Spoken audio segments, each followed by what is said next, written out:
দর্শক, আপনাদের সাথে আবার যুক্ত হয়েছি জাহাঙ্গীরনগর বিশ্ববিদ্যালয়ের ঢাকা আরিচা মহাসড়কে কোটা বিরোধী যে আন্দোলন, সেই আন্দোলনের জন্য কিছু আসলে দীর্ঘ যানজটের সৃষ্টি হয়েছে জাহাঙ্গীরনগর বিশ্ববিদ্যালয়ের গেট থেকে এদিকে চন্দ্রা পর্যন্ত, এবং এদিকে কিন্তু আসলে প্রায়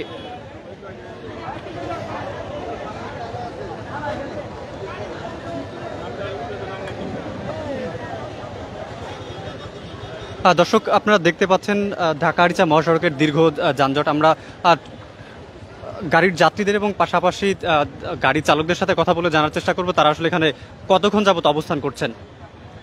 ভাই, এখানে কতক্ষণ যাবত অবস্থান করছেন? ভাই, এখানে তো 1 ঘন্টা ধরে বসে আছি। আসার পরে ওনারা রাস্তাঘাট আটকে দিয়েছে, এখানে আর যেতে পারি নাই। মানুষজন যা ছিল সব নেমে গেছে, নেমে যে এখন খালি গাড়ি বসে রয়েছি ওনাদের ছাড়ার অপেক্ষা। ওনারা ছাড়লেই আমরা গাড়ি নিয়ে চলে যাব। পেছনে কত দূর পর্যন্ত যানজট আছে? পিছনে তো মনে হচ্ছে সাভার পার হয়ে গেছে।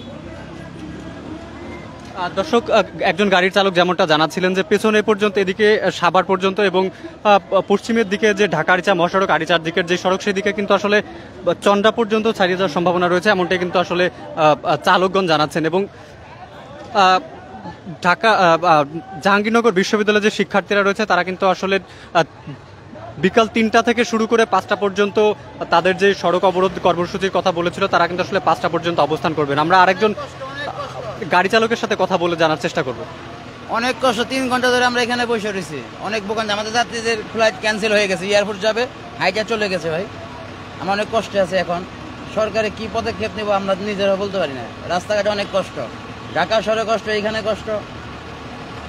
প্রায় 2.5 ঘন্টা ধরে আমরা এখানে বসে রয়েছি। ভাই, পেছনে ঠিক কত দূর পর্যন্ত যানজট হতে পারে, কোনো ধারণা আছে? হ্যাঁ, পিছে সাভার পার হয়ে গেছে। এই পর্যন্ত সাভার পার হয়ে গেছে, পিছে গাবতলী, সাভার, হেমাদপুর পার হয়ে গেছে। অনেক মানুষ ভোগান্তিতে আছে, অনেক রুগী আছে গাড়িতে, তারা কিভাবে যাবে? এটা আমাদের এই সরকারের কাছে তাড়াতাড়ি যেভাবে সমাধান সমস্যা হোক ওইভাবে করুক সরকারের কাছে, আমরা এটা আবদার করি।